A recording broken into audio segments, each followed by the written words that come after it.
Yeah, that's girls. Hard work.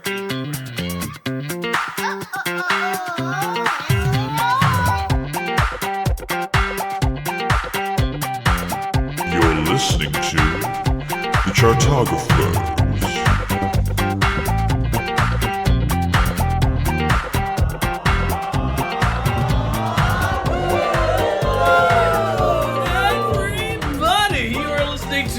The Chartographers. It is that happy hour Minisode time where we get really happy and we get really mini because we're not going to waste too much of your time and we don't want to waste ours because we are already really happy and it's great and it's fantastic and it's a Minisode. So guess what, guys? What? Listen, it is or after party as it's Ellie. the after party. Yeah. Apparently, special After guest the Allie party, Keirn. there's the after party. Yeah, exactly. And this is the after party, as you are well aware. Are we going to the hotel lobby? Yeah, this is just prior to the hotel lobby. And we are going to go there. I am very sorry to the Doubletree out in Michigan Avenue. But hey, listen, it is Evan, it is Taran, it is special guest Allie Keirn. Thank you so much for being here. Oh, thank you. We've been talking about Talking Heads, and we've been in the last episode we ranked the Talking Heads albums all the way straight through, one up, and it was kind of a journey. It was a debate. There was all sorts of stuff that was going on, but this is the Happy Hour Mini, so we get to talk about whatever the hell else we want during this time. And the thing that we're going to first talk about, the thing that we talk about at the start of every Happy Hour Mini, so guys, and most importantly, Allie. Yeah. What is the worst Talking Heads song? Oh. I don't know. I'm telling you right now, my gut is leading me to electric guitar.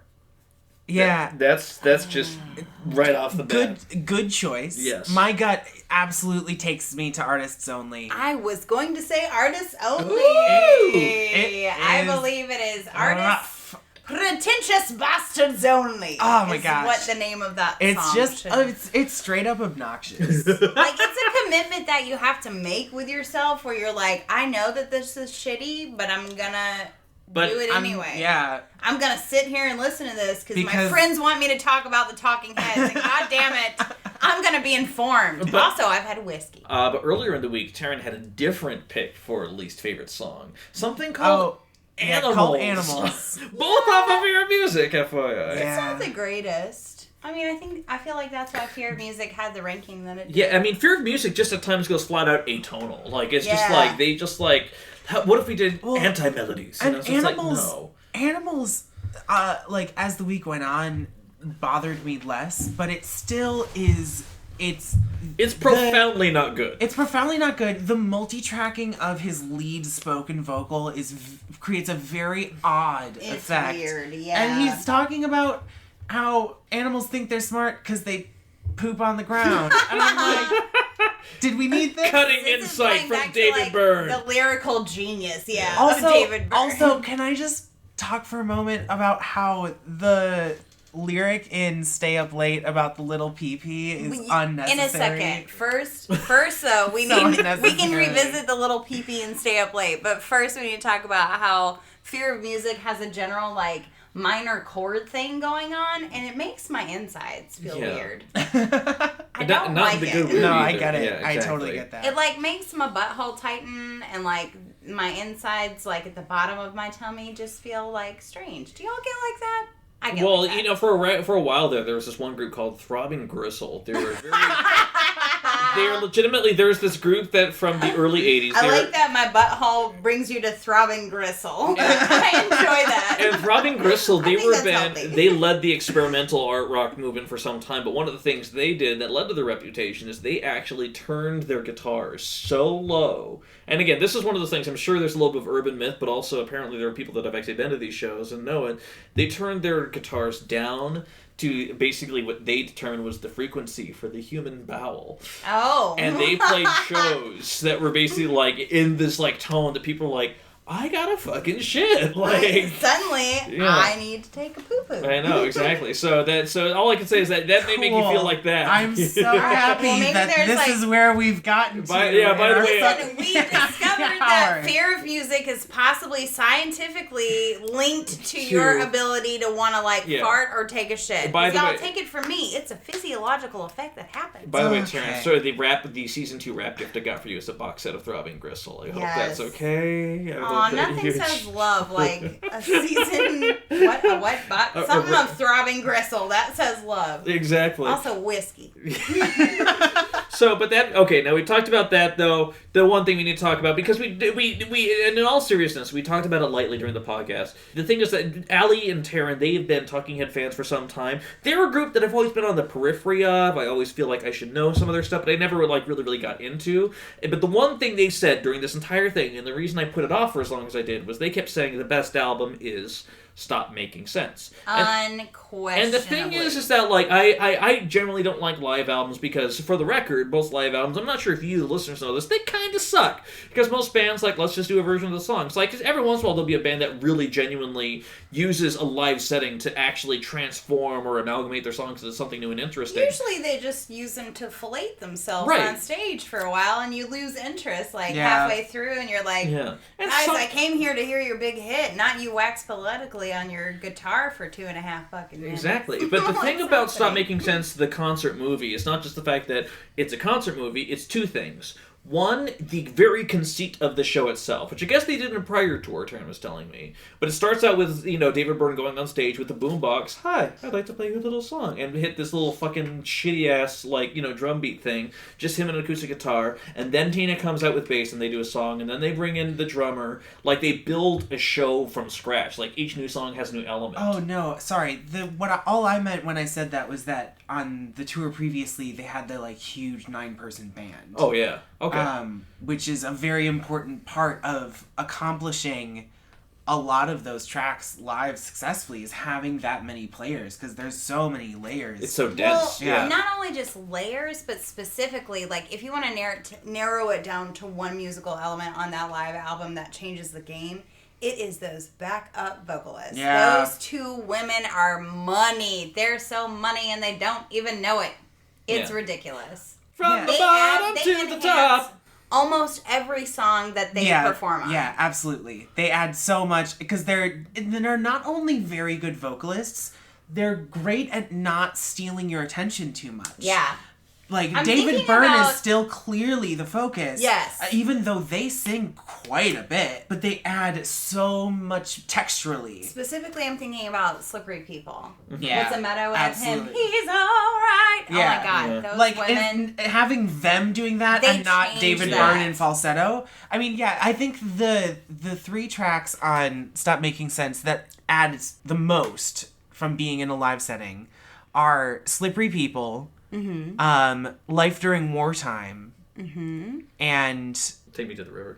Girlfriend is Better. Oh. Girlfriend is Better is fantastic. Oh, and Take Me to the River, though. Yes, but also, This Must Be the Place, Naive Melody. This version of it is still my favorite version of it because of those women. Mm-hmm. The freaking, harmony vocals in that song and this version are so astounding. See, I respect that. I don't know that I feel the same, though, because I think on the original of Naive Melody, it's such a perfect production. Mm-hmm. And I don't know that I hear the elements blending as perfectly, in the backing track. Mostly in the last, 20 seconds of that song where they're hitting those, oh, yeah. No, absolutely. That, I really miss that from the studio original. I also agree. When you get to the end of the studio version on that song, you know this one, you're like, Where's the beautiful woo? Right, exactly. Because it's David Byrne by itself doesn't sell, but also on the live version, the live synth lines I think add a little bit to it too. Because on the studio version, it sounds very mechanical. There's not a lot of soul to it. Yes. When someone's actually pressing it down, there's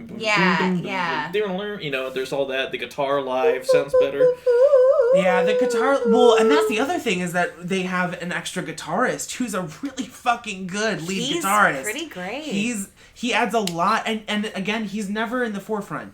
The main guitar riffs you're hearing are still mostly David Byrne, but he's adding ornamentation on top, and it adds so much. But that being said, the other thing about Stop Making Sense, for those who have not seen it for some reason, is you got to keep in mind the performance of David Byrne in that, because again, you've heard him, he's this crazy old weirdo with the lightning affected voice and everything else like that. He's he has a very distinct sense of lyricism and instrumentation, but when he's on stage, he fucking performs. Every movement, every moment, he has an idea in mind of how to make it interesting and new. Well, it's an interactive show. Like, when I saw them in 2000, not them, because Talking Heads, they don't talk no more, We'll talk about that in a second. We'll get there. We'll get to why the Talking Heads don't talk so much no more. But when I saw David Byrne in 2009, it was a straight-up production, and I valued that as a dancer. Was that the chair one? It was the chair one, but more importantly, it was the Chorus of Modern Dancers show. Like, they did a little bit of television promotion around that time on the Colbert Report and a few of the late-night shows. Y'all, listen. Colbert Report is real hard to say when you've had a lot of whiskey. I want to point that out. If this you're Happy Hour drinking Minisode brought to you by whiskey. Jameson's. If you're drinking along with us... it wasn't Jameson, but that's cute. Whatever. All the whiskeys. Try to say Colbert Report is my point.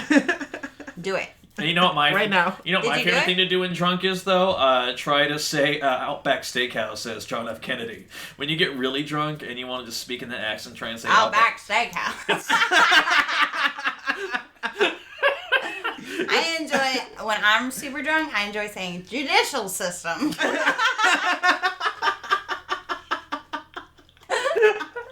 Oh my god. Alright, we need to sing them live. Sing them live. Judicial Sing them system. live. Yeah, you did so well. You're not nearly as lit as Now say Outback Steakhouse as John F. Kennedy.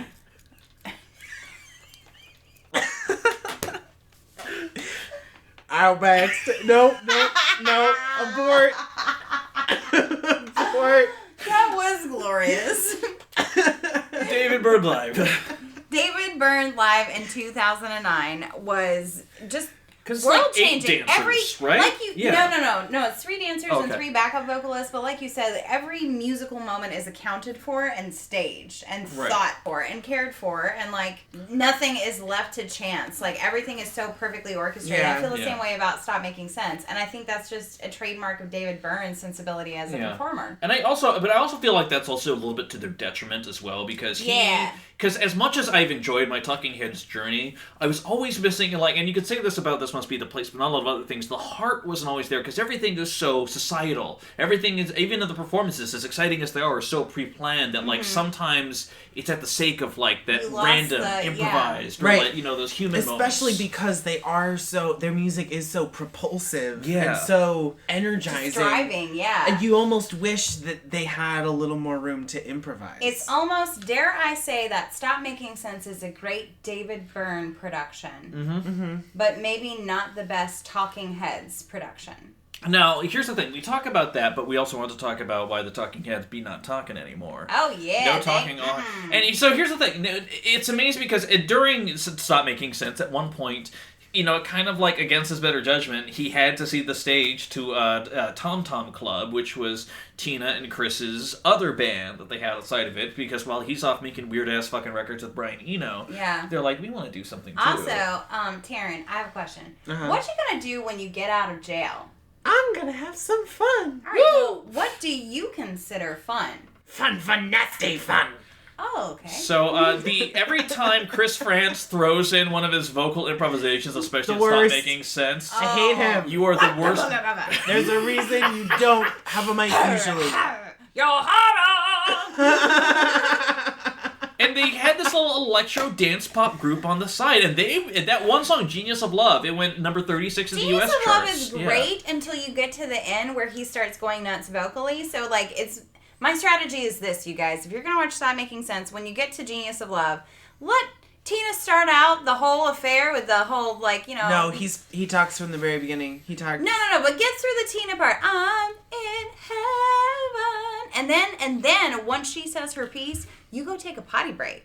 And you just get out of there. Get out of there before he starts doing his nonsense barking like a madman. Because here's the thing. Tina is wonderful. She's a wonderful delightful. bassist. And she's so much fun to watch. Yeah. You know what's sad about Tina? What? So, as we talked about in the longer show, Tina was a bass prodigy and learned to play in like 6 months. But when they got the record deal, David Byrne made her re-audition. Really? As bass player, because he was like, well, now we have a record deal, so I mean, you're not really basing. But here's the thing: there's all these stories about David Byrne being a total asshole, and wanting the whole reason the band broke up is because he thought they went stale, and they kept wanting more control, and they felt like he was getting more and more control as time went on. But here's the thing about that: as Taran pointed out when I played him another song off of Tom Tom Club's debut album, "Wordy Rapid Hood," which they thought that was good enough to release as a single. It's not good enough to release. Spoiler, you guys, it's not. It kind of sucks. It got attention. It went number 1 on the dance charts, yeah. which Tom Tom Club, Genius of Love, excuse me, also did. Basically, people were doing a lot of drugs back then, and things like that might have sounded differently. Profoundly not good. And we listened to also to a couple songs from after Talking Heads broke up, and the other 3 members wanted to keep doing it, but David Byrne was not interested. That is some bitter shit. They put together an album, and they tried to use the Talking Heads name, but then David Byrne, I believe, sued them. Or he threatened to sue them. He threatened to sue them. And so they went as The Heads, and the name of the album was No Talking, Just Head. And it's like, it actually was better than I expected, but still not... It's like very clearly missing this voice. It's missing something. It's missing its spark. Right. Is what it is. Meanwhile, David Byrne went on to do things like, let me do a collaborative album with Fatboy Slim about the life of a Filipina, president who loved the nightlife, and let me collaborate with every female vocalist I know, from Tori Amos to Florence Welch to all these other St. Vincent. Yeah, to your favorite member of Decemberists. Cheryl Warden? Yeah. She's from My Brightest Diamond. Oh, yeah. But she was also, works with the Decemberists, too. She was a featured artist on The Hazards of Love. I should come back for a Decemberist thing. Have you done that? Yeah. Aw, you motherfucker. That was a fascinating little episode. We're not going to talk about it on mic. Any hassle. Yeah. But yeah, David Byrne, I mean, he is an asshole, but at the same time, it kind of makes sense that you don't want to let these guys because the have stuff creative that these control guys because are doing, it's not good. And it kind of makes you want to go back through their catalog and be like, I wonder if all the songs that I thought were not good, these motherfuckers were responsible for. Like, did they co-write these? They had a hand in this.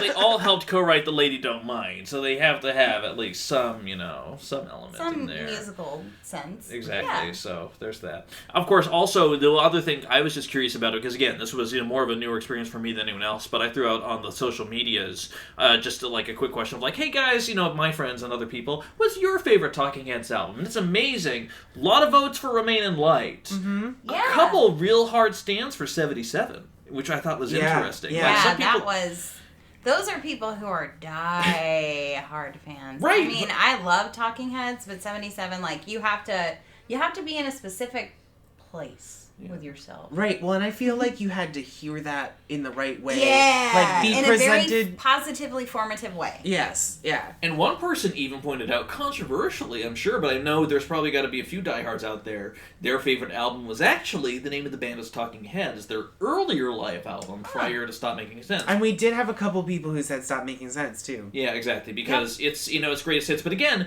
what is it about it? Because also, they up the tempo on so many of these songs. Oh, yeah. And help elevate didn't say that. Yeah. I did say that. I said that a long time ago in the first one. Y'all rewind the tape, take it back. I said it. Instant replay, NFL robots. Their songs are we already talked about how driving they are, but when you up the tempo like that, it gives it a sense of urgency that well, and that's especially the thing. on songs like during wartime, for God's sake. Yeah. Or, well, This ain't no This ain't no disco. Slippery People is almost twice as fast. Yes. The original album version is pretty, not quite plotting, but it takes its sweet time. Yep. And the live version, I think, is a full minute shorter. Yep. Because it's booking, and it completely transforms it. Yep. Yeah. But man, we want to talk about Talking Heads. The other thing we have to talk about is bands influenced by the Talking Heads. Holy shit. Well, even Taran, you this week, there's been at least so 5 different moments where you've been oh my god, this sounds like blank. And I don't remember what song specifically made me think of Everything Everything. I think it was something on More Songs. But it was I was oh, this is straight up art rock. Yes, this is exactly what they're doing. And then there was the extended outro of Burning Down the House. Yes, the outro. And actually, I was totally wrong when I said that. It is on the album version. Yeah. the outro on Burning Down the House sounds like the knife. The whole multi-percussion, the steel the drum toms solo over that Mm-hmm. exact synth sound. Yeah. And I talked about the Gorillas. Mm-hmm. You have to mention fucking TV on the radio. Oh, of yeah. course. Oh, yes, very much and the so. Yeah-Yeah-Yeahs. And the Yeah-Yeah-Yeahs. And Radiohead obviously got their name from them. Yeah. Arcade Fire, clearly a huge influence. Mm-hmm. He created an entire genre. It's almost like that thing Brian Eno said about the Velvet Underground's debut album. He talks about almost no one bought that album, but everyone who did formed a band. That is, the famous quote about. And I feel like that's Talking Heads. They're still. I mean, they had mainstream success. They're still very much a cult band, but the people who love them in a way that they don't like. I didn't form a band because I can't play an instrument, but I have choreographed many a dance in my living room or kitchen to a Talking Head song. Many different songs they that I have inspire more art. Absolutely. And that's the thing about great artists. Mm-hmm. Yeah, and also Taran this week, he was just like, oh, I want to fucking choreograph something so badly to Zimbra. Oh, that'd be so much fun. Yeah. Have 20 people. It's funny because we've done a lot of artists that are considered the greatest artists of all time, and it's been very interesting to compare all of their behaviors. I see a lot of David Byrne in the way Sufjan Stevens approaches his art too. In what way? Just the way, the reverence he gives it, and the way that he experiments with a lot of different styles, and just the way that he approaches it so seriously, and it's the way he releases gets it, down, and the way he packages it, and even in the concentration of albums, you come out when you're first going and you're making so much material that you just release an album a year, and then you start slowing down and making your masterpieces. And making more careful choices. Mm-hmm. Yeah. This is why we've never seen a David Byrne Christmas album, for the record. Right. But also, David Byrne is going through his solo discography a little bit. Hang on. We need to rewind a second, because David Byrne Christmas album legit made me, vomit just a little bit. Just a little bit. I know. And then I swallowed it real hard, and I looked over at you, and I think I saw you swallow vomit real hard, too, and I was like, all right, we're on the same page. I was like, no. Please no. Oh, stop. Oh, no. No. No. See, the thing is, See, I think David Byrne would never ever do that, because Christmas music in the modern sense is absolutely part of consumer culture and part of the structure of modern life, and you hear how many anti-conservative political songs he has, making Flippy Floppy. I know there's more. Help me out, guys. Yeah, but those types of songs. Anyway.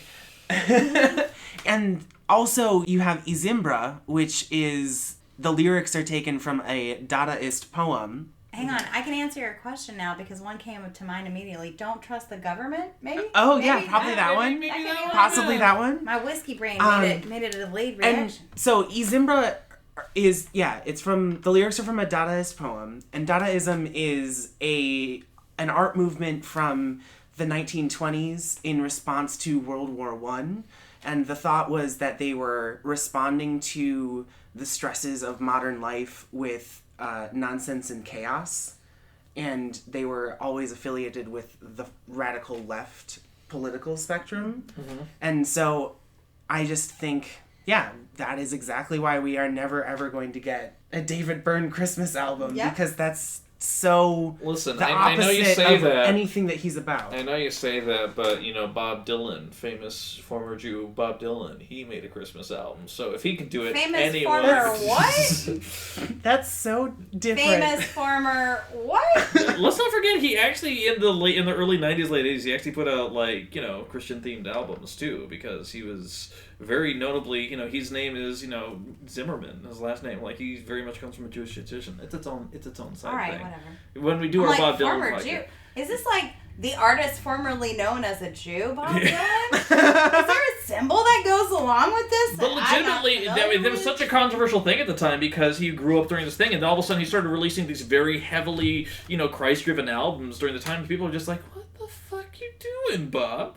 And then he kind of went back, and then he's like, by the way, I'm putting out a Christmas album. It's like, Bob Dylan, what the fuck are you doing? But he's also Bob Dylan, so he can get away with that. He can do whatever the fuck he wants. Let's forget. Like 2 years ago, he put out an album of Sinatra standards, and then last year he put out another one, and this year he put out a third one that was 3 discs long. Well, doesn't that mean that we should respect David Byrne all the more for being such a high-status guy and not succumbing to the easy fucking bullshit? Right, except that's the other thing, too. I was reading about, because the first season of the HBO show Big Love. Yes. That was, the music was by Mark Mothersbaugh, who, of course, very famously was in Devo and became a really renowned film composer as well. He did stuff like the Royal Tenenbaums and things like that.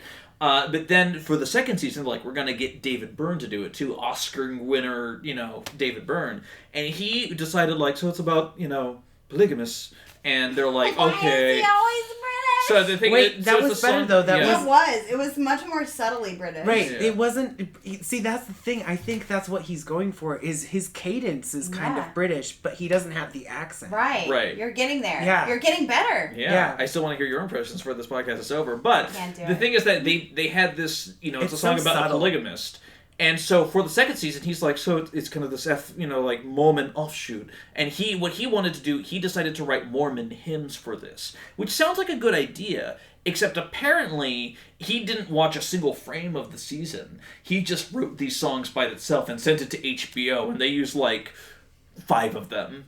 And so he eventually put out his own album, Big Love Hymnals. It's music from the HBO series and other songs. The other songs being all the other shit that he wrote that HBO was like, you should probably watch the show to get an idea of what the tone is before you actually kiddos, send it. If you're working on something, familiarity is always key. Alright? That's just a pro tip you can take from David Byrne on that one. Oh, the Southern really came out there. That was not that's Southern. not Southern, That's baby. Minnesotan. That's Minnesotan. Yeah. Now I've gotten drunk and I'm into my voices. Yeah.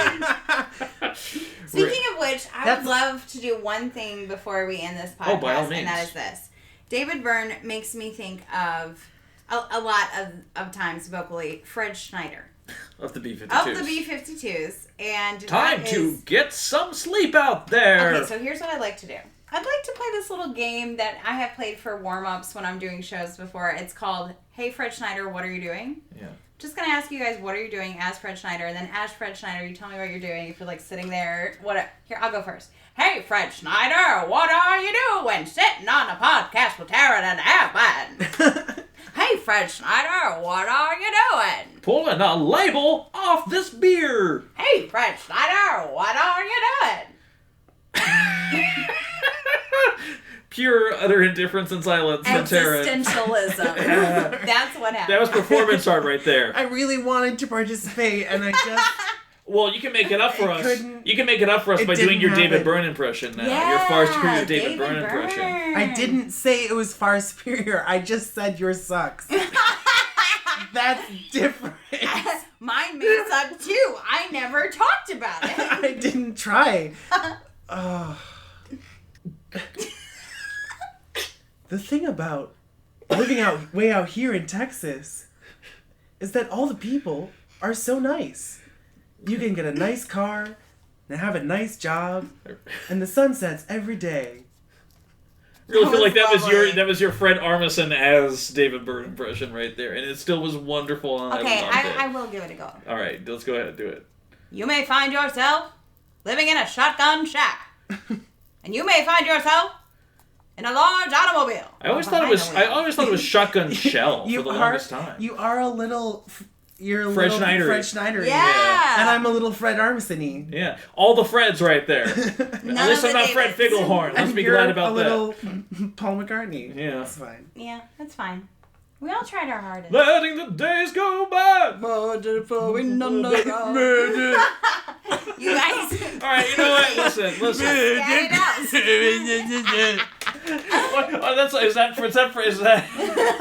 Is that David Byrne as interpreted by Boss No, Baby? I'm not that's sure. it, full circle, guys. Back to my first point. When in doubt, scat it out with David Byrne. Whatever did I do?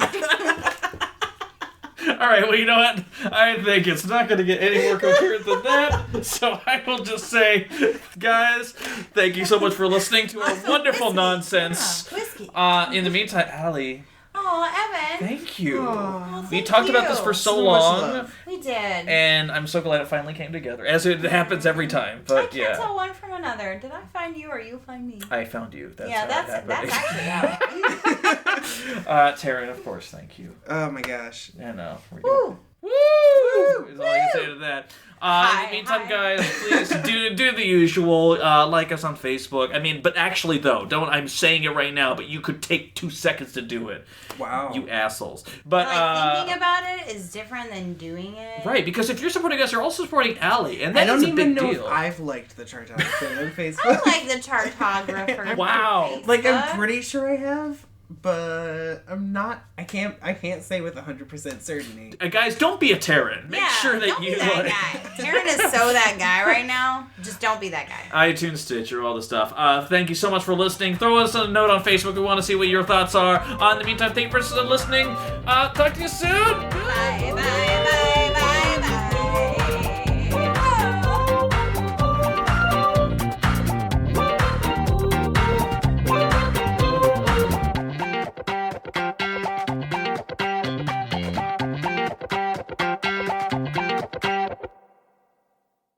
Fun, nasty fun.